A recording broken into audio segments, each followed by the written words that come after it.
एक अभी देखो ना, वो जो एहसास प्रोग्राम था उसकी टीम को जो है ना बड़ा सराहा गया है कि वर्ल्ड में वो सब वो उसमें आ गई है, जो है ना बड़े नंबर पे आई है।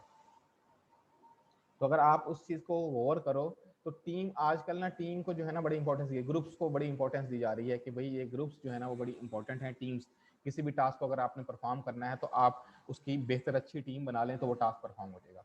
हम ये कहते हैं कि जो टीम में क्या होते हैं, लोग होते हैं। फिर हम आप टीम क्रिएटिविटी को डिफाइन करोगे कि टीम क्रिएटिविटी हो, पहले टीम क्या होती है, टीम क्रिएटिविटी टीम के बारे में बताओगे। आजकल जो है ना वो टीम बनाने का कॉन्सेप्ट भी बहुत इन है, जितने भी अच्छे प्रोजेक्ट्स हैं वो थ्रू टीम जो है ना वो अचीव किए जाते हैं। फिर आप बताओगे टीम क्रिएटिविटी क्या होती है। टीम क्रिएटिविटी क्या होगी कि एक कंबाइंड फॉर्म में लोगों की जो टीम बनी है वो कितना क्रिएटिव है, कितना वो थिंकिंग उनकी जो है ना थिंकिंग पैटर्न डिफरेंट है, आउट ऑफ द बॉक्स हो सकते हैं, नए आइडियाज़ लेकर आ सकते हैं, नई इनोवेशंस लेकर आ सकते हैं, मार्केट ड्रिवन प्रोजेक्ट बना सकते हैं, मार्केट ड्रिवन प्रोडक्ट्स बना सकते हैं। बस सर थोड़ी सी देर ना, मैं फिर ना असल में ना ये इनका वीक ये काम करना है इन लोगों ने ना टीम। फिर टीम क्रिएटिविटी हम कहते हैं टीम क्रिएटिविटी, और आजकल अगर ऑर्गेनाइजेशन में देखा जाएगा टीम क्रिएटिविटी ज्यादा है तो वो अच्छी परफॉर्म कर रही है ऑर्गेनाइजेशन, जो टीम क्रिएटिविटी कम है वो कम परफॉर्म कर रही है। हम ये कहते हैं कि टीम की इफेक्ट, टीम की जो क्रिएटिविटी है ना वो डिपेंड करती है टीम मेंबर्स के नॉलेज पे। और अगर टीम मेंबर्स के नॉलेज, जो टीम मेंबर्स हैं अगर वो नॉलेज को हाइड करें तो टीम की क्रिएटिविटी डाउन हो जाएगी। अगर नॉलेज को वो शेयर करें तो टीम क्रिएटिविटी बढ़ जाएगी। तो हम कहते हैं कि नॉलेज हाइडिंग जो है ना वो एक फैक्टर है जिसकी वजह से टीम की क्रिएटिविटी जो है ना वो डाउन हो रही है। टीम जो है ना वो क्रिएटिव बिहेवियर नहीं लेकर आ रही। तो नॉलेज हम देखेंगे कि नॉलेज हाइडिंग कितना जो है ना वो टीम की परफॉर्मेंस को डाउन करती है। ठीक है, फिर हम देखते हैं कि mediating role of absorption capacity. Absorption capacity का मतलब होता है किसी भी एक पर्सन की एब्जॉर्ब करने की कैपेसिटी। अगर मैं आप लोगों को ज्यादा पढ़ा दूं, आप लोगों को वो नॉलेज को एब्जॉर्ब करने की कैपेसिटी ना हो तो आपको ऑल इन वेन चला जाएगा, कोई भी चीज उसको ना बेनिफिट नहीं देगी मुझे ना, सब कुछ बलियामेट हो जाएगा, ऑल इन वेन्स, सब कुछ भी नहीं समझ। आप मैं कहूँ कि मैं एक ही दिन में पूरी रिसर्च पढ़ा दूं या एक ही दिन में प्रोजेक्ट करवा दूं तो वो कुछ भी नहीं आएगा। तो एब्जॉर्प्शन कैपेसिटी के नॉलेज हाइडिंग जो है ना वो एब्जॉर्प्शन कैपेसिटी जो है ना आपकी एब्जॉर्ब करने की कैपेसिटी को कम कर देती है।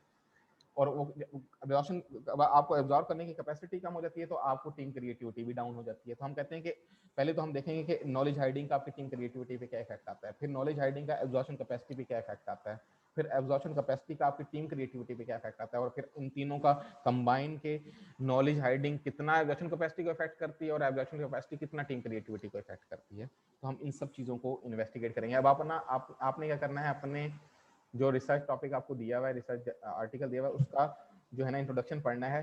हो सकता है कि इंट्रोडक्शन में आपका जो इंट्रोडक्शन है, लेट्स सपोज मजहर जो है ना सर हमने पढ़ा है सर, उसमें तो जैसे नॉलेज हाइडिंग है टीम क्रिएटिविटी, वो कहते हैं कि इसका पॉजिटिव इफेक्ट होता है टीम क्रिएटिविटी हाँ पे। हाइडिंग लेकिन का। अगर हम, हाँ जी, ऐसे अगर वो कहते हैं नॉलेज हाइडिंग हम लोग करें अगर टीम के हट के, तो उस पे नेगेटिव इफेक्ट होता हाँ है जी, इंडिविजुअल पे। इंडिविजुअल पे। Yes sir. तो ये सर अब जैसे कि उसमें लिखा हुआ है, तो सर हम लोग अब इस आर्टिकल के अलावा भी कोई आर्टिकल पढ़ सकते हैं सर? हाँ हमने जी, हाँ जी, गूगल पढ़ पे सकते हैं सर्च किया इस था इन तो आर्टिकल्स के उसमें भी अंदर। काफी हाँ, आर्टिकल्स। इन आर्टिकल्स के अंदर ये आपको ना आर्टिकल इसलिए दिए हैं, इनकी ना रेफरेंसेस में वो सारे आर्टिकल अवेलेबल हैं जो अब तक इस आर्टिकल के आने से पहले तक इस टॉपिक पे जो काम हो चुका है, आप उनमें से भी आर्टिकल पढ़ सकते हैं। ठीक है, अपने अपने जो है ना रिसर्च इनटेक को आप बढ़ा सकते हैं। जितने आप ज्यादा आर्टिकल पढ़ोगे, जितने इससे रिलेटेड जितने भी आर्टिकल नॉलेज हाइडिंग से पढ़ सकते हो आप पढ़ोगे, तो आपको नॉलेज हाइडिंग के मतलब ज्यादा बेहतर तौर पर पता चलेगा। आप उनको भी कोट कर सकते हो इसमें, जिस तरह इन टेक्स्ट साइटेशन में कोट किया हुआ है। अब जैसे हमने ना इंट्रोडक्शन पढ़ा है और फिर अपने अपनी तरफ से नॉलेज हाइडिंग की जो डेफिनेशन बनाई है, हम्म। जहां तक समझ आया सर, उसका मतलब ये है कि भाई हम अपनी जो नॉलेज है वो जानबूझ के छुपाते हैं कि भाई हाँ, कोई हमसे ऊपर, मतलब हमसे ऊपर ना चला जाए। हमसे ऊपर ना चला जाए, तो यस। हम पीछे ना रह जाए, या जो मुझे आता है वो किसी को पता चल जाएगा तो वो मेरा रैंक अचीव कर सकता है, जो है ना मेरी जो पोजीशन है वो पोजीशन स्नैच कर सकता है, या अगर मेरे पैरेलल काम कर रहा है तो मुझसे वो प्रमोट हो सकता है, कुछ भी है हाइडिंग। जैसा ये चीजें हम इंट्रोडक्शन में लिखेंगे। हाँ हाँ जी, आपने शुरू इसी से करना है, आखिर में फिर आपने जो है ना जब आप कर लोगे तो उसे लिंक करना है आपने टीम क्रिएटिविटी से, कि नॉलेज हाइडिंग का टीम क्रिएटिविटी पे क्या इफेक्ट आता है आपके ना। Yes. आप अगर ज्यादा बेहतर तौर पर ये कहते हो कि मैं टीम क्रिएटिविटी की जगह इंडिविजुअल क्रिएटिविटी को स्टडी करना चाहता हूँ, आप टीम क्रिएटिविटी की जगह इंडिविजुअल क्रिएटिविटी भी कर सकते हो यहाँ पर ना अपने टॉपिक में, कोई इशू नहीं है मुझे। कि आप नॉलेज हाइडिंग का आप कहो कि इंडिविजुअल क्रिएटिविटी पे नेगेटिव इफेक्ट आता है तो मैं उसे स्टडी करना चाह रहा हूँ, तो आप वो कर लो। Yes. ठीक है, थैंक यू सर। चीजें कुछ क्लियर है। अब आप कहाँ रहते हो? सर हम भावलपुर हैं, हम इंशाल्लाह चक्कर लगाएंगे। वीक में आपने मंडे ट्यूसडे थर्सडे, मतलब कोशिश करो मंडे ट्यूसडे में आ जाओ, ताकि आप लोग नेक्स्ट वीक के बाकी दिनों में काम कर सको। सर हम लोग मतलब जल्दी भी आ सकते हैं, 10 बजे आज। आप 10 बजे नहीं, 10 बजे मेरी क्लासेस है ना, 12:30 बजे मैं फ्री हो जाऊंगा। 12:30 बजे से ऑनवर्ड जब तक आप लोग होगे मैं यहीं हूँ, क्योंकि शाम तक रात तक पॉइंट चलते रहते हैं, कोई इशू नहीं है यहाँ पर ना। चलो ठीक। ठीक है, लेकिन बेहतर सर है एक ही ज़्यादा लोग साथ विजिट आएंगे एक करो। ही दिन में? हम्म, सर एक ही दिन में एक ही साथ आ जाएंगे जितने भी होंगे? हाँ जितने भी हो जाएंगे आप आ जाओ, ताकि एक दफ़ा मैं आपको सिखा दूंगा, समझा दूंगा, यहीं बैठ के अपनी वर्किंग करो, फिर दोबारा मेरे पास ले आओ। एक दो दफ़ा राउंड लगेंगे ना, इस साइड चीज़ें आपकी ना क्लियर हो जाएंगी आप लोगों को, और लिखी भी जाएंगी यहीं बैठ के ना। इसलिए कहा था 3 से 4 घंटे निकाल के आना, कि ये चीज़ें हम पहले और सेकंड चैप्टर, पहले चैप्टर को और सेकंड चैप्टर को हम ऑर्गेनाइज कर लेंगे, ताकि आप नेक्स्ट वीक तक ये कंप्लीट कर लो। क्योंकि थोड़ा लिखना है, ज़्यादा नहीं लिखना, हमने समझनी है चीज़ों लैपटॉप को लेके असल में आए ना। साथ? लैपटॉप ले आना, जो लैपटॉप ठीक है नहीं ला सकते वो नोटबुक लिख रहे हैं खुद, यहाँ पर लिखे हैं वो ना। ठीक है सर। एक मिनट होल्ड करना। अस्सलाम वालेकुम। वालेकुम सलाम। हाँ जी नदीम, अल्हम्दुलिल्लाह। हाँ जी डिपार्टमेंट हूँ। आज आज आज आज कोई इशू नहीं है, जितना कर लिया उतने लेकर आ जाओ, बाकी तो अब तुम कर सकते हो ना ये रेफरेंसिंग। मुझे दिखा भी देना कि गलतियां हो रही होंगी तो मैं सेट कर दूंगा ना वो। हाँ लैपटॉप लेते हो, वो देख लेते हैं यहीं पर। ठीक है, ओके, अल्लाह। अच्छा, अब और नेक्स्ट कौन सा ऐसा पर्सन है जिसने पढ़ा हुआ है? सर मेरा अब्दुल वहाब। अब्दुल वहाब। अब्दुल वहाब, वहाब किस नंबर पे था? Sir roll number 6। Roll number नहीं, नंबर 3 पे। नंबर 3 पे है। 3 नंबर पे। 3 नंबर पे है, नंबर 3 अब्दुल वहाब। देखो अब Excuse me, आपका, सर। जी सर हम जा सकते हैं? हाँ जी, अगर आपको क्लियर है अपना टॉपिक तो आप जा सकते हो। जो जाना चाहे, जिसका टॉपिक डिस्कस हो गया, अगर वो मूव करना चाहे तो वो कर सकता है, no issue at all. Okay sir, अल्लाह हाफिज़। देखो अब्दुल वहाब का जो है ना, वो है वर्क प्लेस ऑस्ट्रेसिज्म पे ना। हमने कहा इंटरपर्सनल डेविएंस। इंटरपर्सनल डेविएंस जो है ना, वो एक प्रॉब्लम है जो आजकल ना एग्जिस्ट कर रही है, कि हम आपस में जो है ना, हमारे रिलेशनशिप जो है ना वो अच्छे नहीं है ऑर्गेनाइजेशन में। और जो इंटरपर्सनल रिलेशनशिप्स अगर अच्छे ना हो ऑर्गेनाइजेशन में, वो आपको तो नुकसान देते हैं, आपकी ऑर्गेनाइजेशन को भी नुकसान देते हैं। यानी कि जिस टीम में आप काम कर रहे हो, 2 लोगों के दरमियान अगर आपस में टसल है, वो 2 लोग परफॉर्म नहीं करेंगे या एक दूसरे की टो में लगे रहेंगे, तो वो परफॉर्म नहीं कर पाते, डेविएंस आ जाती है, आपस में ताल्लुकात जो है ना वो डेविएट कर जाते हैं, जिसकी वजह से आपकी टीम को भी या आपके ग्रुप को भी प्रॉब्लम में आती है, इंडिविजुअल भी प्रॉब्लम में आते हो, अल्टीमेटली ऑर्गेनाइजेशन की परफॉर्मेंस भी डाउन होती है। तो और जो है फिर क्या आता है, फिर आपका आता है कि आपका जो है, ये जिशान के टॉपिक से मिलता जुलता है, बाकी 2-3 लोगों का टॉपिक ऑस्ट्रेसिज्म पे है। हम कहते हैं कि वर्क प्लेस ऑस्ट्रेसिज्म जो है ना, इंटरपर्सनल डेविएंस को बहुत सारी चीज़ें इफेक्ट करती हैं। हो सकता है कि अगर मैं आपके साथ मिसबिहेव करूं तो भी इफेक्ट हो, मैं आपसे अगर अच्छा परफॉर्म करके आगे निकल जाऊं तो भी इफेक्ट कर रहा हूं, अगर मैं अच्छा परफॉर्म किए बगैर निकल जा को करता हूं तो भी, मतलब कोई भी फैक्टर हो सकता है। आपका मैंने वो फैक्टर तलाश किया है कि वर्क प्लेस ऑस्ट्रेसिज्म, अगर मैं क्लास में आता हूँ, आप लोग जो है ना क्लास से चले जाते हैं, इसका मतलब है ऑस्ट्रेसिज्म हो रहा है। आपका कोई फ्रेंड है, आपके ग्रुप में काम कर रहा है, आप उसको कोई भी चीज़ नहीं बताते, कोई भी चीज़ नहीं सिखाते, कोई भी चीज़ अगर वो आपसे कुछ पूछे तो आप नहीं बताते, आप ऑस्ट्रेसाइज कर रहे हैं उसको, आप उसको सोशली निगलेक्ट कर रहे हैं, आप उसकी फ़ोन कॉल अटेंड नहीं करते, उसके मैसेजेस का जवाब नहीं देते, वो व्हाट्सएप कर रहा है, व्हाट्सएप रीड करके आप उसे जवाब नहीं देते, या आप उसे ऑस्ट्रेसाइज कर रहे हैं। हम ये कहते हैं कि वर्क प्लेस ऑस्ट्रेसिज्म जो है ना, इंटरपर्सनल डेविएंस क्रिएट करता है। जितना वर्क प्लेस ऑस्ट्रेसिज्म हाई करेंगे, उतनी इंटरपर्सनल डेविएंसेस आती जाएंगी। तो ये रिलेशनशिप मालूम करना है। और मीडिएटिंग रोल किस चीज़ का है? डिफेंसिव साइलेंस का। डिफेंसिव साइलेंस के, अगर फर्ज कि आप किसी को ऑस्ट्रेसाइज करते हो और वो साइलेंट हो जाता है, इसका मतलब है कि वो जो है ना, वो इस उसमें नहीं है, इस कंडीशन में नहीं है कि वो आपसे कोई बात कर सके, वो कहता है मैं बात करूंगा तो ये मुझे मेरे से बात नहीं करेगा, वो डिफेंसिव साइलेंस लेता है। वो अपने आप को ना जो है ना डिफेंसिव वे में ना बैकग्राउंड जिसे कहते हैं ना बैक फुट पे आ जाना, पीछे आ जाता है। तो जितना आप डिफेंसिव साइलेंस ज्यादा अडॉप्ट करेंगे उतना आप इंटरपर्सनल डेविएंस ज्यादा होती जाएगी आप में। जितना आप डिफेंसिव साइलेंस कम करेंगे उतनी, इसका मतलब है क्या होगा, इंटरपर्सनल डेविएंस। यानी कि मुझे कोई ऑस्ट्रासाइज करेगा, मैं जाके उससे पूछ लूंगा भाई यहाँ क्या मसला क्या है आपके साथ, क्यों आप मुझे ऑस्ट्रासाइज कर रहे हैं। अगर मैं साइलेंस करूंगा, मैं भी चुप हो जाऊंगा, तो ये जो हमारी डेविएंसीज हैं ये बढ़ती जाएंगी। मैं भी बोलना छोड़ दूंगा, वो भी बोलना छोड़ देगा, काम खत्म हो जाएगा। हाँ, अगर मैं डिफेंसिव साइलेंस नहीं रखता, मैं जाके पूछ लेता हूँ भाई बता दे क्या मसला क्या है, क्यों नहीं मुझसे बात कर रहे, क्या क्या वजह है।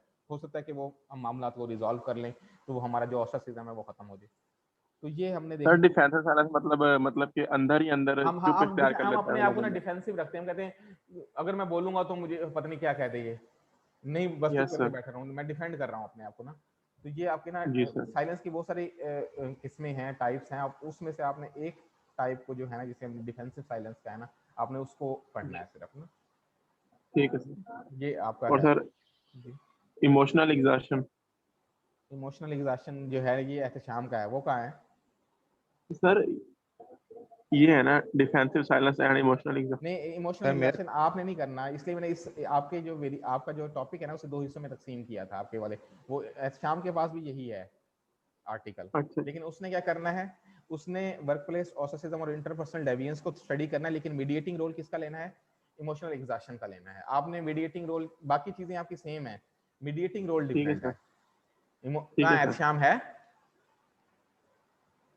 नहीं है ना, जब वो होगा तो ही बताऊंगा उसको ना, उसे बता देना, या तो वो सर अब स्टडी करके सर यहाँ आ सर सकता कहाँ अब है। कॉन्फ्लिक्ट? यूनी अब सर किस दिन आऊँ फिर? आप नेक्स्ट वीक में आ जाओ, मंडे या ट्यूसडे में आ जाओ। क्योंकि 10-15 मिनट आपको मैंने देखा 12:30 बजे हम के लोगों ने बाद। यहाँ पे बैठ के करके चेक करवा के जाना है आपने। इकट्ठे आ जाओ, सब लोग प्लान कर लो अपनी अपनी क्लास के जो लोग आ सकते हो। ठीक है सर। हाँ जी। और कौन सा है जिसने स्टडी किया हुआ है? सर 7 ना। 7 नंबर ताहा। 1 मिनट ठहरो, 7 पे देखो, आपका भी इससे रिलेटेड है काम ना। वर्क प्लेस ऑस्ट्रेसिज्म का हम इफेक्ट देख रहे हैं टास्क परफॉर्मेंस पे। जो आप काम करते हो, अगर मैं आपको जो है क्या करूं, आप लोगों को जो है ना, जो पर्सन, एक पर्सन है, एक ऑर्गेनाइजेशन में 10 लोग काम कर रहे हैं, एक ऑर्गेनाइजेशन अच्छा परफॉर्म कर रही है, उनमें से किसी एक को आप इग्नोर करना शुरू कर दें, बाकी लोग 9 लोग, वो हो सकता है उसकी टास्क परफॉर्मेंस में वो सोशली इंटरेक्ट होना खत्म कर दे लोगों से। उसे आपने ऑस्ट्रासाइज कर दिया, जब वो कोई चीज़ आपसे पूछेगा आप नहीं बताएंगे, कोई उसको टास्क आ गया है उसे समझ नहीं आ रहा, वो आप 9 लोगों से पूछे, आप लोग नहीं बता रहे, अपने वो पेयर से पूछे वो नहीं बता रहा, उसका जो लीडरशिप है उससे पूछे वो नहीं बता रहा, तो इसका मतलब है उसका उस एक की टास्क परफॉर्मेंस कम होती जाएगी।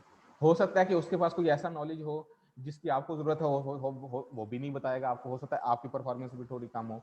हम ये कहते हैं कि टास्क परफॉर्मेंस पे जो है ना ऑस्ट्रासिज्म जो है ना वो नेगेटिवली इफेक्ट करता है। जितना ऑस्ट्रासाइज आप ज्यादा करेंगे उतनी टास्क परफॉर्मेंस कम हो जाएगी।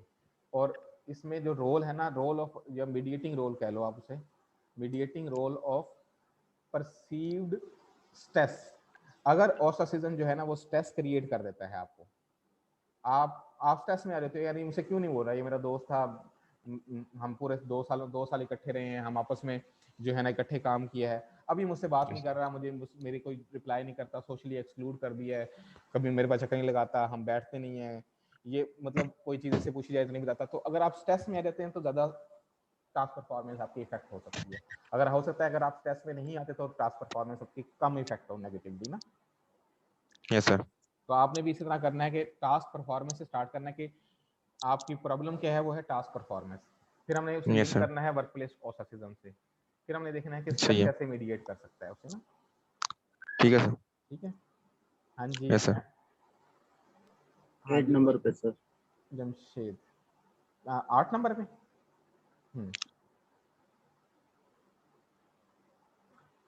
जमशेद आपका जो है, आपका जो टॉपिक है वो वाइडली रिसर्च टॉपिक है, ह्यूमन रिसोर्स प्रैक्टिसेस। हम कहते हैं कि हमने इकट्ठी ले लेनी है ये ना, काफ़ी सारी प्रैक्टिसेस होती हैं। हम कहते हैं ह्यूमन रिसोर्स प्रैक्टिसेस जो है ना वो इनोवेशन पे कैसे इफेक्ट करती हैं। इनोवेशन जो है ना वो पहले भी हमने देखा, आसिम की रिसर्च में भी है कि इनोवेशन एक प्रॉब्लम है। वो ऑर्गेनाइजेशन जो इनोवेट कर सकती हैं वो बेहतर परफॉर्म करती हैं, जो ऑर्गेनाइजेशन इनोवेट नहीं कर पाती वो अच्छा परफॉर्म नहीं करती। वो आहिस्ता आहिस्ता ख़त्म हो जाती हैं, वो प्रॉब्लमेटिक प्रॉब्लम में आ जाती हैं। तो हम कहते हैं कि ह्यूमन अच्छी अगर इनोवेटिव ह्यूमन रिसोर्स प्रैक्टिसेस हैं तो वो इनोवेशन को प्रमोट करती हैं। अगर अच्छी डायनामिक आपकी ह्यूमन रिसोर्स प्रैक्टिसेस नहीं है तो वो इनोवेशन को कम कर देती हैं। तो हम कहते हैं कि अगर ह्यूमन रिसोर्स प्रैक्टिसेस अगर हम देखें कि कौन कौन सी ह्यूमन रिसोर्स प्रैक्टिसेस हैं जो इनोवेशन को बेहतर आगे लेकर जाती हैं, कौन सी ऐसी प्रैक्टिसेस जो इनोवेशन को कम करती हैं, तो हमने इन दोनों का रिलेशनशिप देखना है कि ह्यूमन रिसोर्स प्रैक्टिसेस कितनी हेल्पफुल हैं इनोवेशन को करने की। फिर हम देखते हैं mediating role of knowledge sharing. Knowledge sharing का मतलब है कि कौन सी ऐसी प्रैक्टिसेस हैं जो नॉलेज को शेयर करने में हेल्प प्रोवाइड करती हैं, यानी कि वो प्रैक्टिसेस को अडॉप्ट करते हैं, हम नॉलेज को शेयर करते हैं। नॉलेज शेयरिंग जो है ना वो इनोवेशन को प्रमोट करती है। जितना नॉलेज ज़्यादा शेयर होगा उतनी इनोवेशन ज़्यादा होंगी, क्योंकि जब नॉलेज शेयर होता है तो इनोवेटिव आइडियाज़ डिस्कस होते हैं, न्यू जो है ना मेथड ऑफ थिंकिंग इलेबोरेट होते हैं। हम डिफाइन करते हैं कि इस काम को करने का कौन सा इनोवेटिव मेथड है जिसमें हम टाइम सेव कर सकते हैं, कॉस्ट सेव कर सकते हैं, प्रोडक्ट में ये नया फीचर लेकर आ सकते हैं। तो हम ये कहते हैं कि ह्यूमन रिसोर्स प्रैक्टिसेस जो नॉलेज शेयरिंग को प्रमोट करती हैं, और नॉलेज शेयरिंग अल्टीमेटली इनोवेशन को प्रमोट करता है। हम इसको स्टडी करना है। एक्चुअली प्रॉब्लम है इनोवेशन, और इनोवेशन के लिए हमने जिस तरह आसिम की रिसर्च में हमने इनोवेशन को देखा लीडरशिप से लिंक किया, आपकी रिसर्च में हम इनोवेशन को लिंक कर रहे हैं ह्यूमन रिसोर्स प्रैक्टिसेस से, और मीडिएटिंग ले रहे हैं नॉलेज शेयरिंग को। अच्छा सर, जो मुझे आर्टिकल सेंड किया वो हाई परफॉर्मेंस वर्क सिस्टम वाला है, उसमें सर वो हर एएमओ है। वर्क सिस्टम जो है ना वो वर्क प्रैक्टिसेस कहलाती है। आप उसको हाई परफॉर्मेंस वर्क सिस्टम कर लो, कोई इशू नहीं है। आप ठीक है इसको सर। ह्यूमन रिसोर्स की जगह पर हाई परफॉर्मेंस वर्क प्रैक्टिसेस की जगह पर हाई परफॉर्मेंस वर्क प्रैक्टिसेस कर लो। और उसमें ठीक से भी है सारी नहीं करनी, आप एक या दो पे हमने काम करना है, ज़्यादा पे काम नहीं करना, कंबाइन फॉर्म में काम करना है हमने। ठीक है, उसमें दो हाइपोथेसिस हैं। हाँ बस आपने उन्हीं पे ही हमने काम करना है, ज़्यादा पे काम नहीं करना। वो हम अपने रिसर्च के मुताबिक बना लेंगे उनको ना, हाइपोथेसिस को ना। ठीक है सर। ठीक है, आप नेक्स्ट आप भावलपुर में ही रहते हो? जी सर, यजमान साइड से हूँ, आ जाऊंगा सर। जजमान साइड पे तो आप आ सकते हो ना, आप आ जाना। ठीक है, हाँ जी। एनीवन एल्स, कोई और जिसने पढ़ा हो, प्रोवाइडेड दैट जिन्होंने नहीं पढ़ा वो पढ़ कर अगले वीक आ जाए यहाँ पर, क्लास भी लेंगे, लेकिन अगर आप डिस्कस कर दोगे तो ज़्यादा बेहतर है कि आप लोग उसको ना बेहतर तौर पर कर सकते हैं। सर जी एक क्वेश्चन है। जी जी बताओ। जैसे सर वर्क प्लेस ऑक्टासिज्म सर आ रहा है, ये 3-4 मतलब लड़के ऐसे हैं जिनमें यानी कि सर कॉमन है, ये इंडिपेंडेंट वेरिएबल है, और सर डिपेंडेंट वेरिएबल इसके चेंज हो रहे हैं, हाँ मतलब किसी में टास्क परफॉर्मेंस आ रहा है, किसी में कुछ हाँ, आ रहा किसी है। में कोई शर कोई तो सर इसको हम एज अ कंसीडर होल ले सकते हैं सर, मतलब एक मतलब ये जितने 4 टॉपिक फॉर एग्जांपल 4 लड़के कर रहे हैं, बाद में सर हम इसी की एक नहीं नहीं, रिसर्च आपका इशू कर वो सकते हैं इससे कुछ। इंडिपेंडेंट वेरिएबल की हद तक तो वो सेम हो सकता है, लेकिन उसके लिंक जो क्रिएट करने हैं वो डिफरेंट होंगे ना। आपकी डेफिनेशन जी की हद सर। तक ठीक हो सकता है, आपका ये हो सकता है कि वर्क प्लेस ऑक्टासिज्म कौन कौन से वेरिएबल हैं जो वर्क प्लेस ऑक्टासिज्म क्रिएट करते हैं, कौन कौन से वेरिएबल हैं जो ऑक्टासिज्म से इफेक्ट होते हैं। देखो एक ही वेरिएबल के दो एस्पेक्ट होते हैं, या तो वो जी किसी सर। वेरिएबल से इफेक्ट हो रहा होगा या किसी वेरिएबल को इफेक्ट कर रहा होगा, यहाँ तक तो आपका वो जी सर। ऑक्टासिज्म तक सेम रहेगा। आगे जी लिंक डिफरेंट होंगे, हर किसी ने अपने डिपेंडेंट वेरिएबल के साथ, हर किसी ने अपने मीडिएटिंग वेरिएबल के साथ उसके लिंक क्रिएट करने हैं। जी सर। ठीक है ना। जी सर। तो आपने जो है ये देखना है कि वो कैसे आपने वो क्रिएट करने हैं। ठीक है। जी सर। और किसी का?